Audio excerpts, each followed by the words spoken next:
no leader on the planet is responsible for the results. So usually as a leader, you got there because you were the guy getting the results. You were the woman getting the results. You were the one making it happen. And so then you get into this leadership position and you say, I'm in charge of making results. And he says, as a leader, you're responsible for the people who get the results. Welcome to Hello Grow, the #1 growth podcast of Utah. I'm Court Brady. I am Carlos Souza. And today we have Andrew Bagley with us. Pumped to have you, Andrew. Good to be here. Thanks for being on. Andrew is the president of Bongcom, which is one of the largest marketing agencies in Utah. He also owns Visible Hand, which is his way of giving back. We'll get into that. He's been an entrepreneur since he was young, and he is also a mean, really competitive water basketball player. Yes, yes. Andrew's a neighbor and a good friend, and I'm really stoked for the podcast today. We've had some really intriguing conversations. I'm excited for the audience to hear your story. So today we're going to get into your entrepreneurial journey. Before we started this, you've mentioned that you started at 8, and then how you got into marketing. We're going to talk about that. And then we're going to talk about the Visible Hand. After we go through your journey, we want to dive really deep into the results pyramid and talk about how entrepreneurs and their employees have this belief that comes from an experience that filters through that how they perceive it, the actions they take, and then the outcomes that come from that. And so what are some self-limiting beliefs that are most prevalent amongst entrepreneurs and their employees, how to overcome those, and how to get better outcomes. Okay. So let's just jump in, bro. 8 years old, and what's are you're melting down your toothpaste and selling the metal inside? Like what's the first enterprise? No, I was an employee, but I grew up in Arizona. My dad's a contractor. Got eight kids in our family. So started working construction when I was 8 years old. So I was doing 8-hour days when I was 8 and 12-hour days when I was 12. Get sent off with crews all over the place without my dad, just sent off with a crew to go work construction. And so I did that for 11 years, and it was something I definitely did not want to do for the rest of my life. But something I really admired, my dad being a small business owner, he took a lot of pride in that. And he was never uncomfortable around an executive, a dignitary, anybody. He was very comfortable with all classes of people, and I was always inspired by that. But when I was 12, my cousin was a prominent executive at an advertising agency, and I asked if I could shadow him on a commercial. So I went to my first commercial shoot when I was 12 years old, and I decided that that's what I wanted to do, was advertising. You've known since you were 12 years old, I want to be in advertising. And even the behavior change side of my business also started at that age. My mom was a sucker for infomercials. Okay. And so whenever these infomercials would come on, like Memory Mastery or Tony Robbins, I fell asleep. I had the 24 cassette set of the Tony Robbins whatever that I went to sleep to every single night, starting at the age of 12, kind of. Tony is the voice in your head. Yeah. Tony is the voice in your head. Oh my gosh, what a gift from your mom. That put me to sleep. And my parents were huge believers in whatever you want to do, you can do. Whatever you want to accomplish, you can accomplish. I wasn't a great student. Shockingly got into BYU barely. Didn't do that great in college, did okay. But when I got into my program, the advertising program, I really excelled. But at the time, they just didn't really have a track for people like me that was part creative, part strategist, part marketer. So along the way, I started starting up businesses. So, started a carpet cleaning business and started a t-shirt business and got into real estate, got my real estate license, moved down to Brazil, started a health food distribution thing down in Brazil. Do you speak Portuguese? I do, yeah. Please. How come we didn't talk about that before the podcast? Please stay in English for... Oh, gente, que é isso, meu? Chega com isso, ué. All right, let's put this on. Toss that flag in there, baby. So, graduated, and I had some residual income from the business I built in Brazil, but graduated and couldn't find a job. So there wasn't really a place for me, and so again I just started my own businesses and taught myself all the things I didn't learn in college I'd go to the library, get a book, taught myself. The first book was PPC for Dummies, learned how to do pay-per-click, and was doing it for my own businesses. Then Microsoft called me and they wanted me to come work at MSN, whatever previous Bing was at the time. And then another agency called me in Arizona, and literally was like reading the books going into the interview, totally faked it. And they hired me to be not just to be there, but to be the manager of the team over that, having just, read a book that I got at the library. And that kind of defines my career journey of how I've always approached it. The fake it till you make it? The fake it till you make it. And there's this classic Steve Jobs quote that I'm totally going to bastardize here in this quote, but he says, look around you. Look around at the world, the buildings, all this stuff. It was all created by people that are no smarter than you. And that's how every career move in my career has been. I find something I'm interested in, I get a book, I get another book, I immerse myself in it for 3 months, and I can be top 10% at that topic in 3 months. And that's what people don't realize. You can too. Anybody can do that. And I've just done that over and over in my career, where I said, I want to be a mobile marketing expert. I want to be a social media expert. I want to be an influencer marketing expert. I want to be a behavior change expert. I'm going to read more books than 99% of the population has on that topic. And I can usually do that in 3 months or less. And then that defines the next jump in my career. Man, so you knew you were going to be in marketing and advertising and persuasion since almost day one, since you're 12 years old. Yep. Tell us about your experience on how you got into Boncom. Like, were you reading the book prior to that interview? Like, hey, let's make you the president of one of the largest digital marketing agencies in Utah. No, so the way that started, so Boncom's been around for 50 years. Started doing PSAs for, family messages, back in the time when everyone was watching network television, they had to donate a certain amount of their time for public service. And Boncom, Bonneville at the time, had this strategy of, if we tell better stories and make better PSAs, they'll run ours instead of somebody else's. And so for 50 years, they'd invested in creativity to tell stories to convince networks to run their stuff. That disappeared in the early 2000s. And so their hundreds of employees shrunk down to just a few as they were reinventing themselves. And they started partnering with Ogilvy and Sapient and some of the biggest agencies to sort of reimagine how they would go to market. And somebody, one of their 7 employees at the time, said, hey, I've served with this guy in Japan. I think his brother does digital marketing. Could we call him in? And they were about to launch a big national TV campaign. And so they flew me up, and I said, hey, you guys are missing out. Where were you living? I was in Arizona at the time. Okay. And I just said, everything you're trying to do from TV, you're missing the market. That's what at the time, this is what mommy bloggers are doing right now. This is what's happening on social media. And so I got them to pause this massive campaign, and they said, you're right. Let's add a digital component to it. So then they hired me and my agency down in Phoenix to set up all the Facebook pages and get YouTube set up and launch influencer conferences. And so that was my introduction, came to a meeting, pitched an idea, and then that became a 6-year partnership where I'd fly up once a month and consult for 6 years. And they kept trying to get me to move up, and I kept saying no. And then I finally said yes. And why the no, and then what triggered the yes? The no is, I didn't think I'd like living in Utah. And? I love it. Because the last time I lived in Utah, I was poor, and being poor in a place where when you grew up in Arizona and not doing winter sports or not having a car that can drive in the snow, all of that stuff, I'm like, I don't want to live here. So it's a lot better when you're not poor. And culturally, I appreciated the diversity that I had in Arizona. I had a lot of family in Arizona. And I was working on cool stuff. I was working on campaigns for Nike and Nickelodeon and PetSmart and Kroger and, big Fortune 100 companies. And I was excited about what I was doing.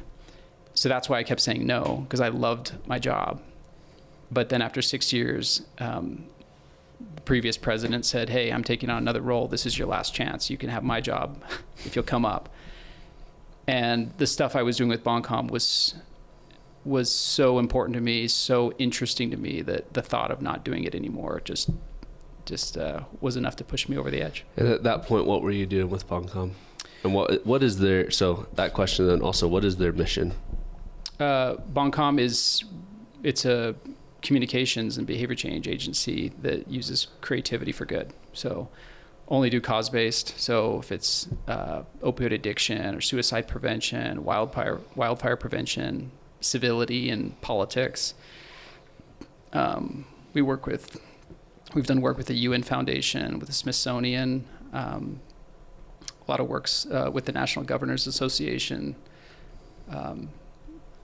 Currently working on projects with the King of Jordan, and so far reaching, but always in the and again, that's sort of the pivot in my career. Is I love entrepreneurial stuff. I've got nothing against that, but there was this opportunity where I could take everything I'd learned from advertising to, sell more shoes or whatever, and just focus that on helping organizations that are trying to make a difference in the world. Amazing. So you are this behavioral psychology persuasion expert. We've had some very interesting conversations that I wish the listeners could be there, but maybe you can give them a little bit of a taste. Some of those well-intentioned advertising initiatives that have negative effects or the reverse effect of the outcomes that they're trying to bring about. Any of those come to mind as I bring that up? Negative. Well, I'll give you an example. Well, let me go back to how I got into this. So again, I was working at my previous agency. Most of our clients were, for-profit, big Fortune 100 companies. And I got this assignment via Boncom, which was, how do you get young people to engage in spiritual practice? And it's like, okay, that's not getting them to buy a different soda, but like literally change their life. That's the behavior that they're wanting you to influence. And I became completely obsessed with that question. It was way more challenging than anything I had ever been given in any brief I'd ever seen before. And so that's when I'd always been interested in psychology, but this was 10, 15 years ago. That's when the obsession with what does it take to change somebody's mind and change their actions. And so that's when I went deep into reading every book on habits and habit formation and the psychology of how people make decisions. And I'm still trying to answer that question. It's 15 years long, and I'm still trying to get to not that question, but those kinds of questions of how do you change somebody's behavior. And it's shockingly counterintuitive in many instances. I'm reading a book right now by Rory Sutherland called Alchemy. And the way he explains it is, instead of psychology, or psychological, it's psychological. And that's how we're all psycho. Like we think you go in, I got an MBA, I'm going to present an argument. We're going to approach this from a logical perspective. And the craziest, best entrepreneurs out there are psychos. And that's, imagine Dyson. You come in, every vacuum cleaner is $150, and you come in and say, I want to sell vacuum cleaners for $700. That's psycho. And you look at so many of these breakthrough companies have come through, and they've realized that there's an innate emotional, psychological reason why people are making the decisions they are, and it would never make sense on a spreadsheet. A traditional economist would never figure it out, because they would say, lower the price, that's how you sell more. And it's not about lowering the price. It's about connecting with somebody and getting them to believe something and aspire to something. And if your product does that better, then you're going to sell it at any price. So can you give us some examples of those counterintuitive examples, or when somebody had good intentions to bring something about and the opposite came to pass? One of my favorites is a concept called the pratfall effect. Okay. And as businesses, we're always trying to make ourselves look perfect. It's everything about us is perfect. We're the best at everything we do. And we're seeing this in the age of AI, where it's so easy to create something so perfect with AI. But as humans, we actually value flaws. We value something that's real. And the pratfall effect, there was a study they did where they had these people that were supposed to be interviewing a candidate, and they didn't realize that these candidates weren't real candidates. And they had two people come in, and the first person comes in, polished, delivers a perfect interview. The second person walks in, trips, and then sits down, and it delivers a perfect interview. And which one did they hire? The one that tripped. The one that tripped. We like to see that humanity. And so for businesses, it's looking at it and saying, when you claim that your product is perfect, there's nothing wrong with it, people don't believe you. We want to connect with something that's imperfect. But if I was selling you a pair of hiking boots, and I said, these are the most durable hiking boots on the market. They're going to last forever. A lot of the top pros are wearing these hiking boots. They are a little bit stiff. So I want you to be aware of that. When you first wear them, they're going to be a little bit stiff and a little bit uncomfortable, and they're going to take a while to break in. So I've pointed out a flaw. You're much more likely to buy those shoes, and you're much more likely to trust me as the salesperson because I pointed out the flaw than if I just told you they're the best hiking boots in the world and there's nothing wrong with them. So that's something that as a business, you can look at the thing you're selling and saying, okay, that's counterintuitive. That's not what I would think to do. And yet it's much more believable by the consumer. I love that. Okay, let's move into the visible hand. We're going to talk a lot more about persuasion and Sure. belief and all of those things, but walk us through the visible hand. What is that and how did it come about? So during the pandemic, again, I had this agency, I had 100 plus employees, and it was still clear to me that they didn't fully understand my vision of where I wanted to go. We were still approaching stuff from a traditional creative standpoint of we're going to put out a video, it's going to be creative, persuasive, and hopefully that will move people. And that's the way I look at marketing, so different. It's not, yes, we create incredible videos and campaigns and all of those things, but I don't really care what the medium is. I'm about creating behavior change. So if that behavior change, we worked on a campaign to reduce distracted driving amongst teens. We can put billboards up on the I-15. We can put out videos. That's great. That's helpful. But is it helpful? Is there actual difference? Awareness can be helpful to an extent, but you also have to look at like the specifics. So one of the things we did is we started hosting these teen parent nights at all of the schools across the state, where we'd have them sit down with their parents and sign a contract about their driving. And there's a principle called commitment and consistency. When you say you're going to do something, you're more likely to follow through. And so having them sign that contract. In that, we'd hand out short charging cords. So think about that. You're in your phone, you're in your car, instinctively the phone rings, you go to grab it, but you can't pick it up because the charging cord is too short for the phone to get to your ear. So those are the kinds of things that's not an advertising intervention. Having them sign contracts, that's not an advertising intervention. So it's looking at it from that perspective, saying, do we need to change policy? Do we need to change laws? Do we need to work with car manufacturers and change the way that they develop cars? Do we need to work with insurance companies and create incentives for tracking your teenager, and when they don't touch their phone, do you get lower insurance rates? Like that's behavior change. So it's much, much broader than advertising.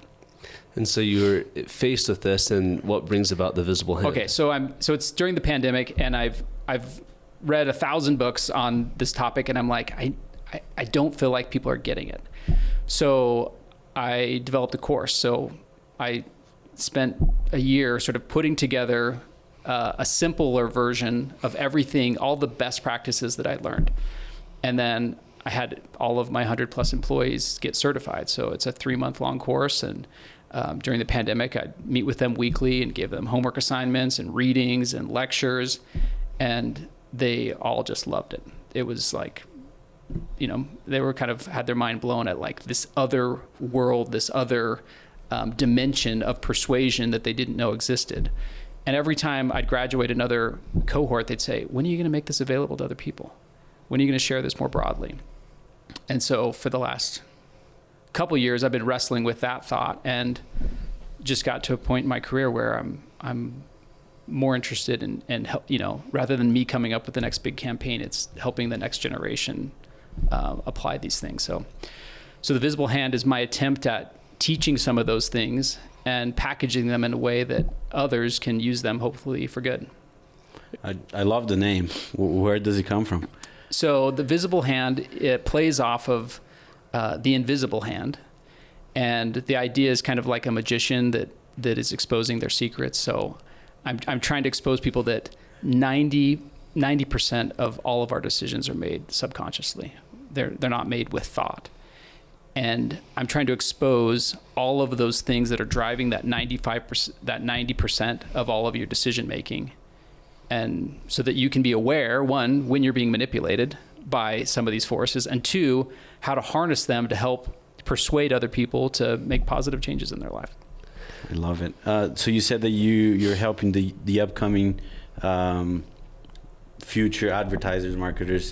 Where can they find that type of course? Where can they find that? Coming soon. Okay. But, the visiblehand.co is the website. It's still being built out, but if you search Visible Hand or follow me on LinkedIn or Instagram or YouTube, or you can find some of the content that I share. Awesome.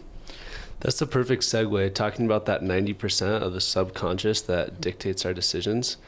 I want to go to the results pyramid. Yeah. What is the results pyramid?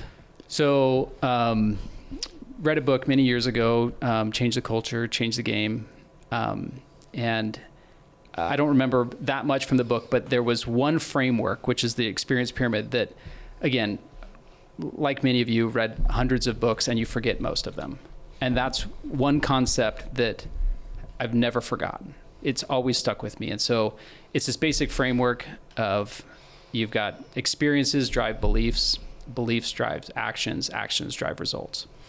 And so I use it in my consulting engagements all the time with clients, where they'll come and say, yeah, we can't do this because, or the employees won't do this, or we're failing in this way. And everybody wants to sort of blame, go down this blame thing. And I'll say, well, why do your employees believe that? Well, it's not true, but why do they believe it? And what people don't realize is people don't make up their beliefs. Their beliefs come from experiences. People had some experience that influenced the way they believe, and you cannot dismiss their belief. You have to say, I have to take, as a leader, I have to take ownership of, there is some experience I've created that has led a perfectly rational or irrational or psycho person, because we all are psycho, to believe this. And instead we like to blame and say, oh, Carlos he's just so pessimistic. He just can't think big enough. He just whatever. Instead of saying, no, Carlos is a great guy. And under the right environment, Carlos would succeed, but he's got some beliefs that are inhibiting him and the business from growing. And I have to take ownership of what experience did I give Carlos where he thinks that this is true. I was listening, I came across this quote from Simon Sinek yesterday, and he said, no leader on the planet is responsible for the results. So usually as a leader, you got there because you were the guy getting the results. You were the woman getting the results. You were the one making it happen. And so then you get into this leadership position and you say, I'm in charge of making results. And he says, as a leader, you're responsible for the people who get the results. And you have to do that shift. And when you do that shift, you realize, and again, this is one of my fundamental beliefs and something I teach, most people are good people. There are very few bad people in the world. And we like to think, oh, it's just a bad employee, or that's just a bad person. And the reality is, good people in a bad situation will perform badly. And bad people in a good situation will perform great. And again, there's a few exceptions to that rule, but by and large, that's true. And so then if, as a leader, you realize that there's, 1 out of 10 or 1 out of 100 employees, no matter what environment they're in, they're just going to thrive. But that's the minority. So the question is, you're never going to fill your company with all of those ones. So you're going to have a bunch of people whose performance is dictated by their environment. And as a leader, your job is to create that environment that creates that experience that changes their beliefs, that then changes the actions, and then gets you the results that you want as a company. So in this conversation, there's so much to unpackage there. Most leaders, me included, we're hyper fixated on the end result. Mm-hmm. What's the revenue growth? What's the profitability? Whatever that is. Taking a step back and saying, okay, that's just the outcome of a certain set of behaviors. Yep. But taking that step back and saying, okay, what caused that behavior? It's whatever. And the first time I heard this, I didn't hear it in this pyramid. I heard it as a stimulus is followed by a judgment of that stimulus, which creates an emotion, and then people act based on their emotions, and then the outcomes follow. How are we going to go down the whole of how do we change the environment, or how do we change their beliefs?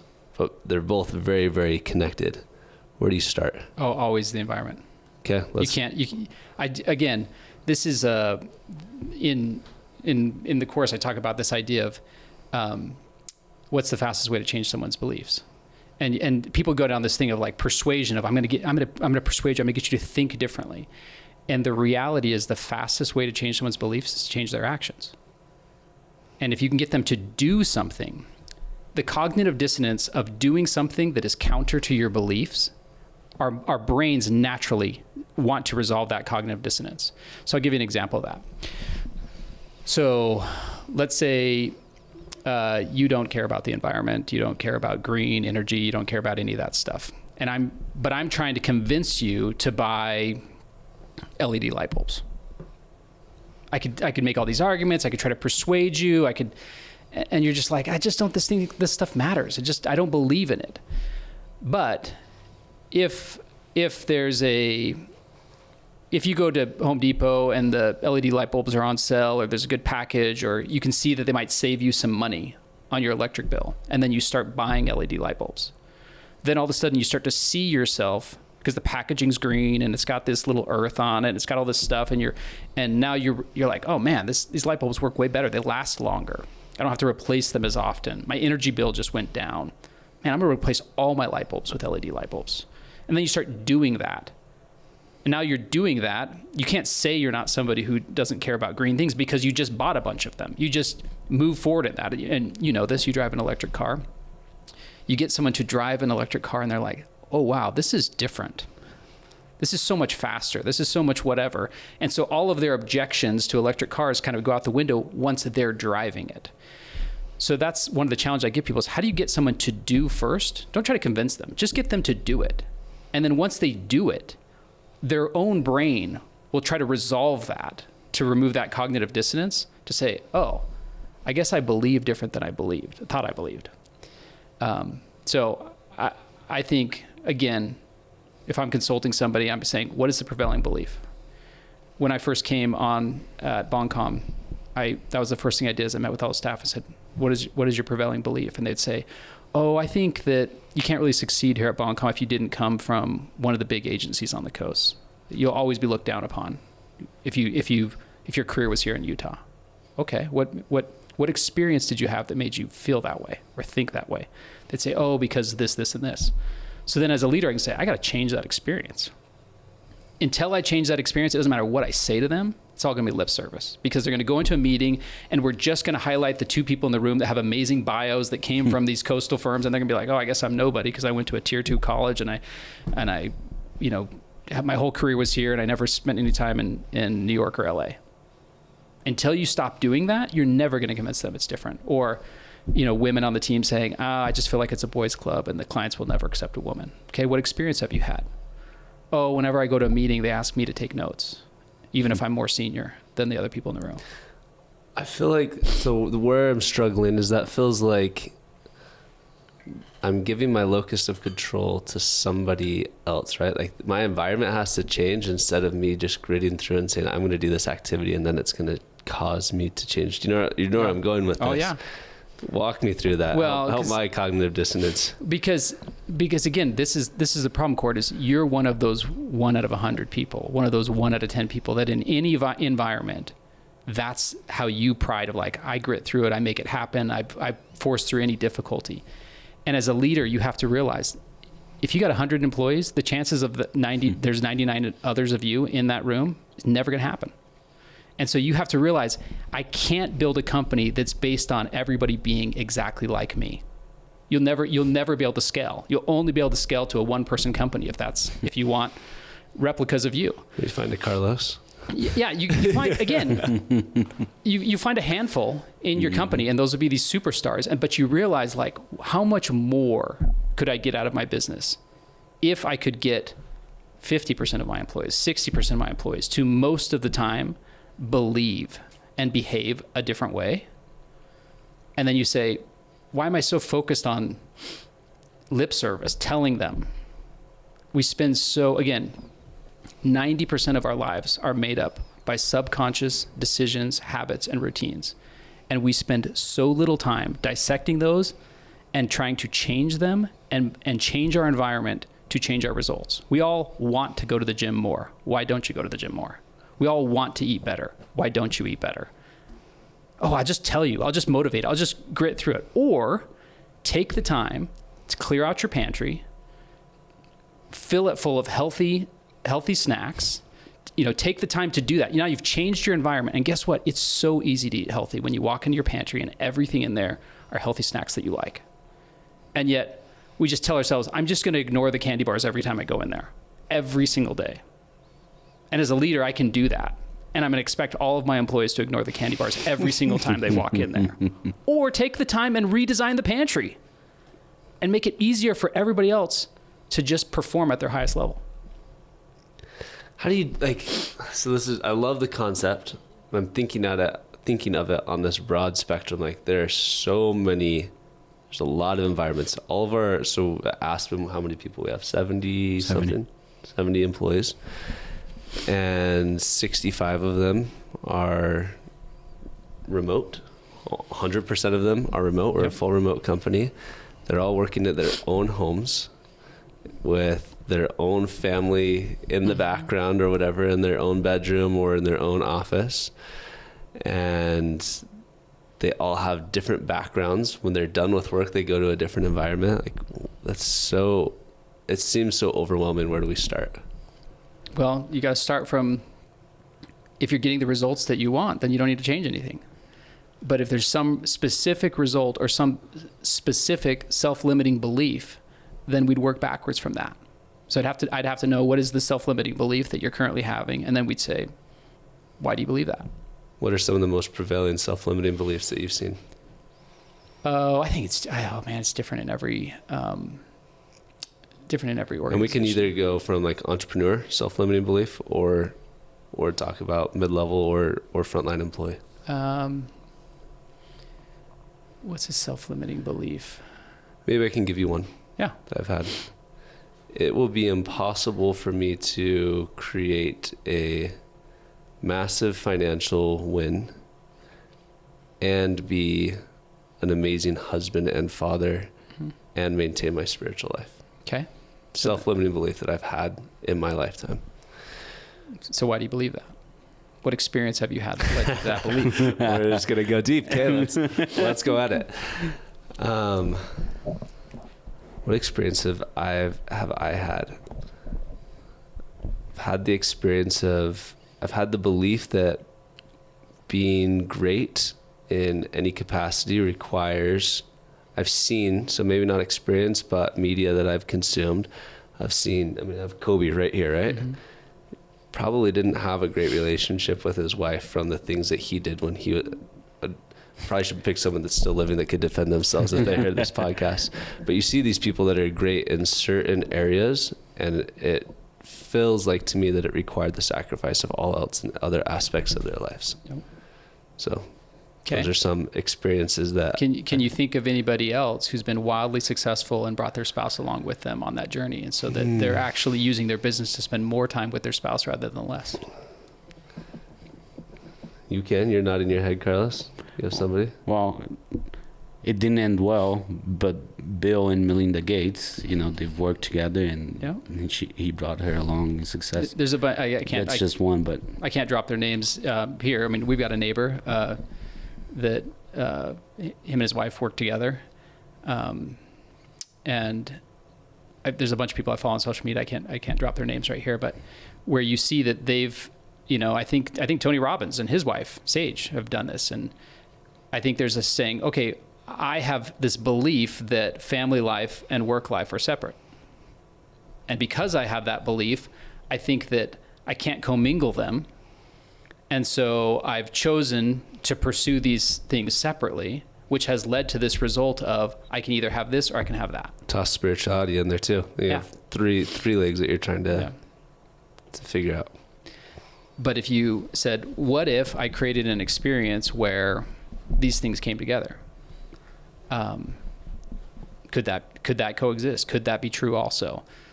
And again, there's always, it doesn't mean you don't have to make sacrifices. It doesn't mean that there aren't choices along the road where you have to say, is it about making as much money as possible, or is it about making a certain amount and then finding balance in these other areas of my life? But you have to go back to, I believe this because I've had this experience. What would an experience look like? What would a job look like? What would a career look like where you could have them all? And then you have to, and again, then you may have to change your business. You may have to change your career. You may have to do all sorts of things to change your experience. It's not saying I get to stay doing everything I'm doing the same as I'm doing now, and and I get to tweak the pantry and everything's going to get better. You have to be willing to change whatever you have to change at the experience level if you care enough about the end result.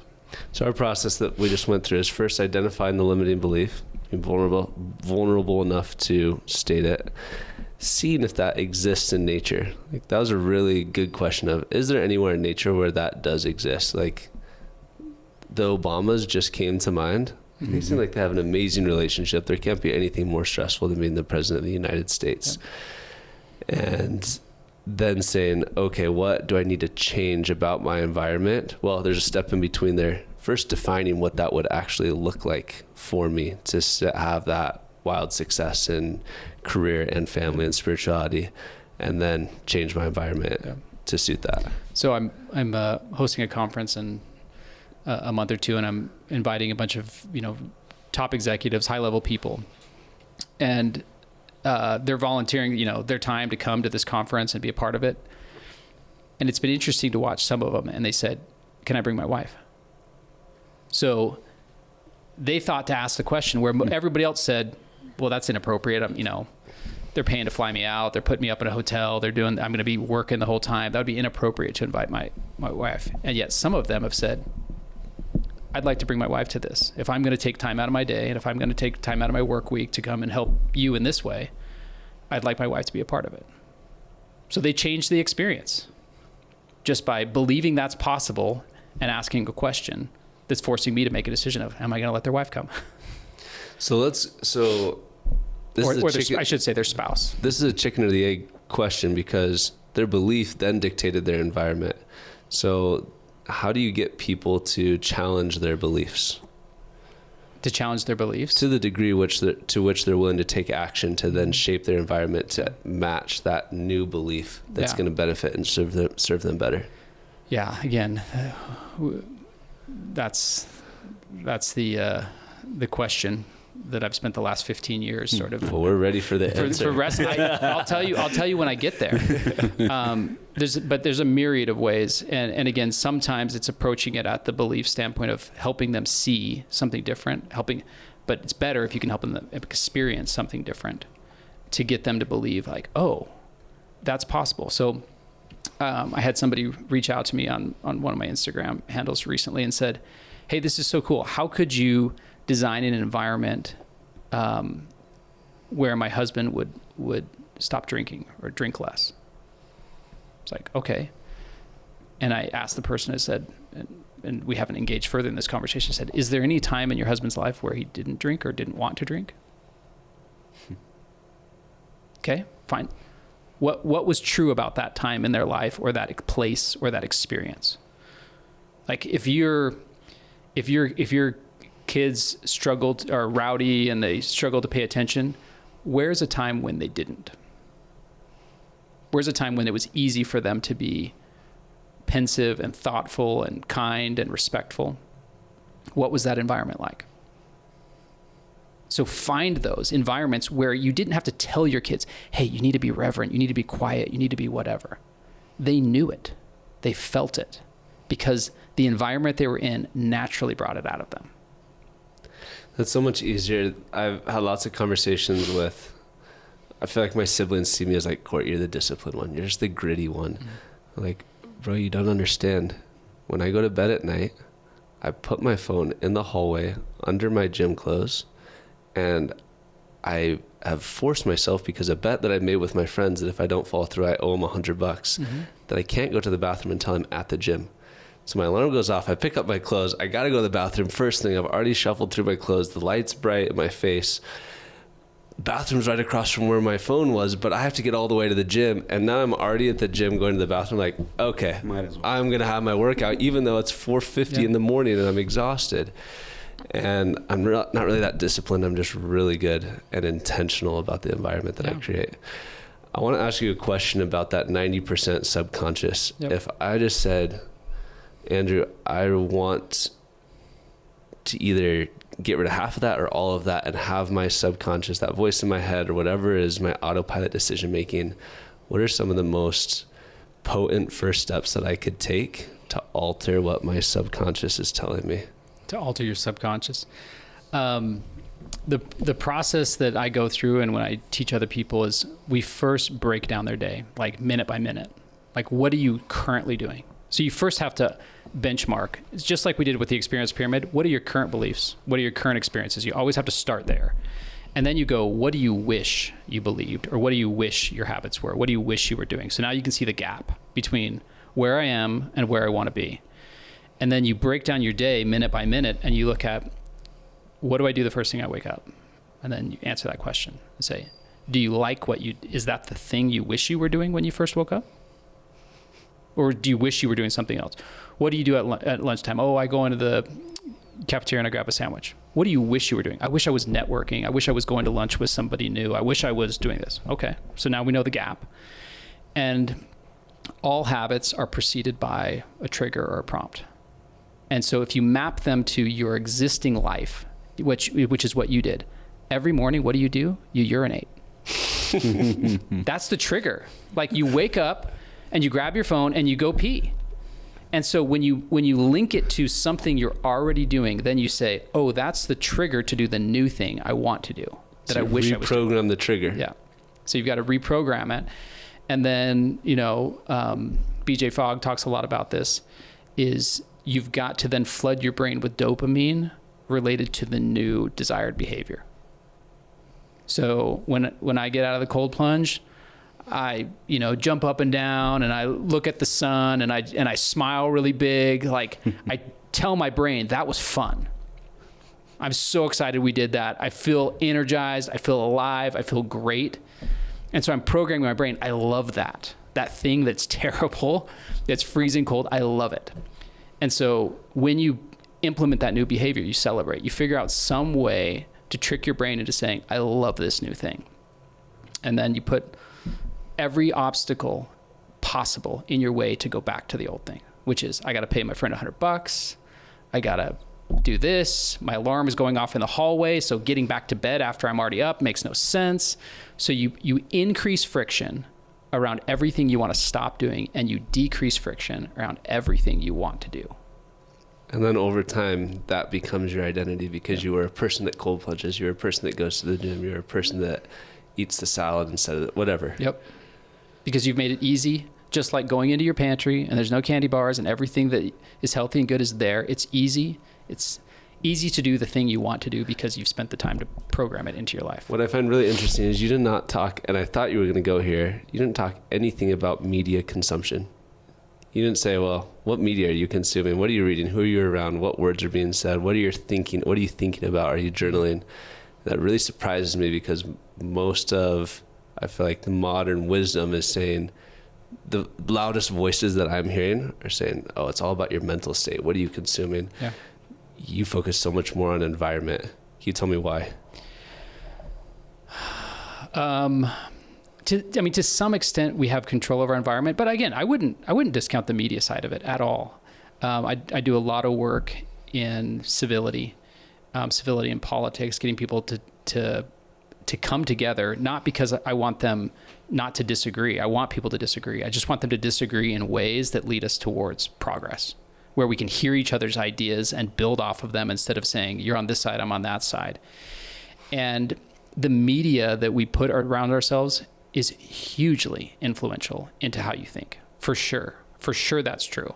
So if you listen to one cable news network and I listen to another, we're going to approach the world from two very different perspectives. And so absolutely the people, you know, Tim Ferriss talks about this, but like the 5 people that you surround yourself with, your average weight, your average wealth, your average everything else will be the average of those 5 people that you surround yourself with. And I think media and the books you read and the things you attend definitely influence your subconscious thinking and what you believe is possible.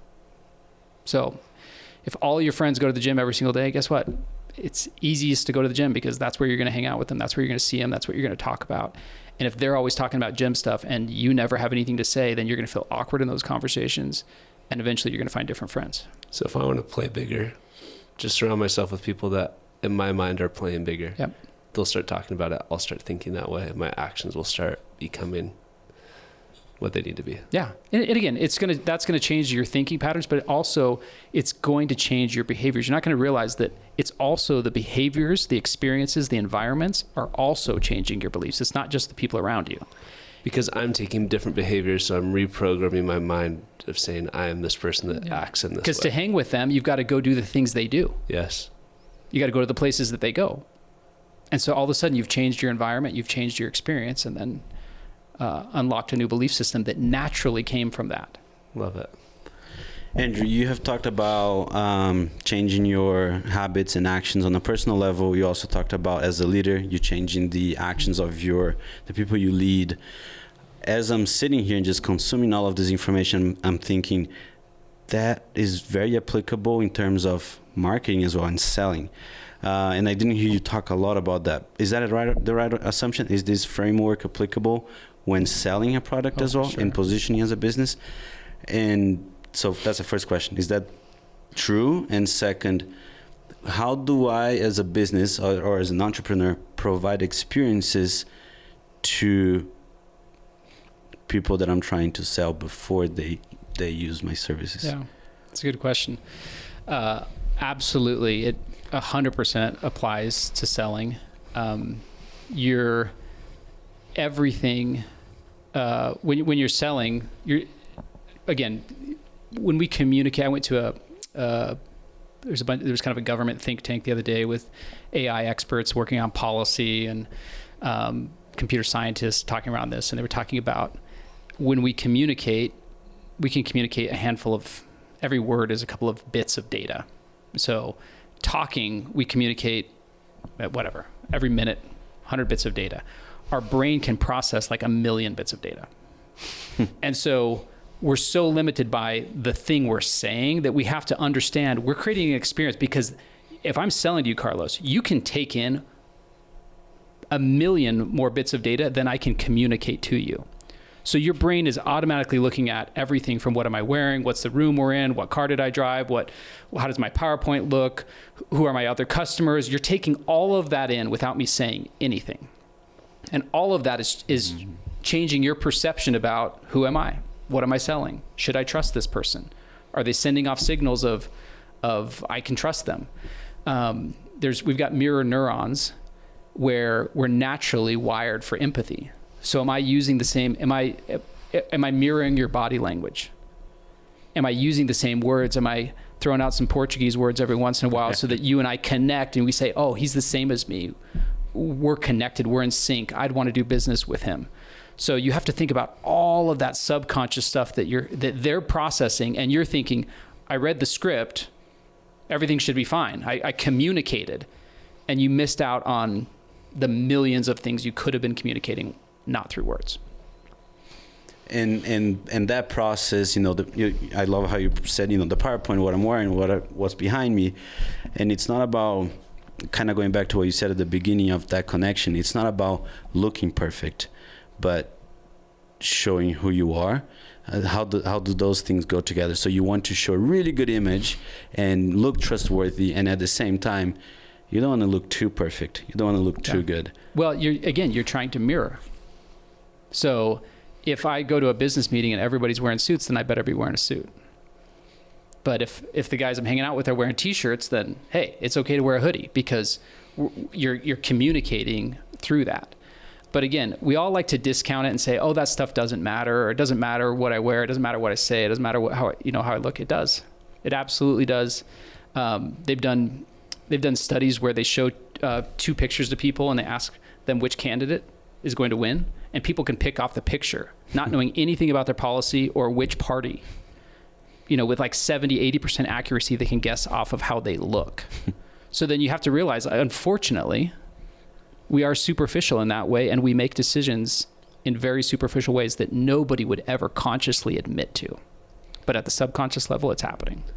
I don't think Kamala's that attractive, but anything's better than aesthetically Donald Trump and his hair. But he figures out different ways to communicate authority and power. He plays to his strengths. And again, I don't want to say you have to be the most attractive. There's plenty of highly influential people that aren't the most attractive people in the world, and they figure out ways to compensate for that by using other forms of signaling authority. I love that.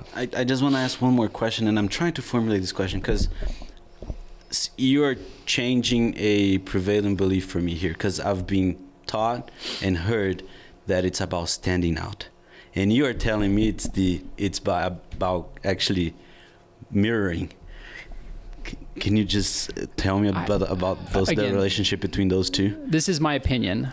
I think you want to mirror 80% and 20% stand out. So there has to be an aspirational thing. Whenever you're selling, you're trying to get somebody from where they are to believe something a little bit higher, a little bit bigger, a little bit better. And so I don't want to show up in a business suit if all of you guys are in t-shirts, but I might show up in a nicer hoodie to signal, hey, you should listen to me. You got some buttons on that shirt. I know. This is pretty fancy. I have a video series that I put out on social on the authority bias. And this was interesting because I couldn't find examples. Men do it different than women. And women signal authority, and they have other mechanisms. But everything from Putin to almost every single one of our presidents, they leak photos of themselves riding on horses shirtless, Obama, how much he can bench, President Bush riding his mountain bike and clearing brush on his ranch. They use their physicality of how strong they are to communicate that they are powerful in terms of leadership. Those are like little signals that they're not saying, but they're showing. And so again, it's different depending on what you're trying to persuade, but that's what our brain is processing subconsciously is this person smarter than me? Do they have something to offer me? How can I gather that from more than just the words they're saying? I think it'd be helpful if you took your shirt off on your next demo. It's worth trying. I might have done it at a huddle this week. Andrew, this has been amazing. I love getting to dive in deeper. I wish we had 5 hours to go through all of this. This is same as Carlos mentioned. This has been game changing for me and changed how I see things. I always like to end with one last question that I didn't prep you for. Oh. So I just want your whatever answer comes to mind. If you're able to look back, you're kind of in this. You said this transitionary stage where you've thought and wrestled with this question for 15 years. And now you're trying to get the next generation to know what you know. So the visible hand to put them through this course.